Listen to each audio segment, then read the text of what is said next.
Hi అండి. అందరికీ నమస్కారం అండి. మీరందరూ ఎలా ఉన్నారు?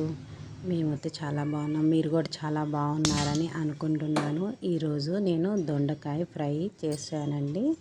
రౌండ్గా కట్ చేసుకున్నాను. దొండకాయలు శుభ్రంగా కడుక్కొని రౌండ్గా కట్ చేసుకున్నాను. కడాయి పెట్టుకున్నాను. తర్వాత ఆయిల్ వేసుకొని ఆవాలు జీలకర్ర వేసుకున్న తర్వాత కొంచెం పసుపు వేసుకొని ఇంగువ వేసుకున్నాను.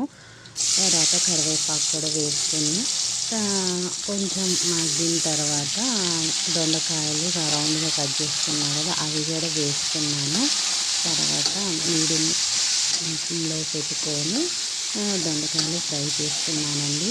మీరందరూ నా వీడియో చూసినట్లయితే లైక్ చేయండి, షేర్ చేయండి, సబ్స్క్రైబ్ చేసుకోండి. ఇట్లాగే సపోర్ట్ చేస్తూ ఉండండి. మీరందరూ ఎట్లా చేస్తారో కామెంట్లో పెట్టండి. దొండకాయ ఫ్రై నేను మామూలుగా సింపుల్గా చేశాను. తర్వాత దొండకాయలు కొంచెం బాగా ఫ్రై అయిన తర్వాత కారము, ఉప్పు, కొబ్బరి పౌడరు, ధనియాల పౌడర్ వేసుకున్నాను.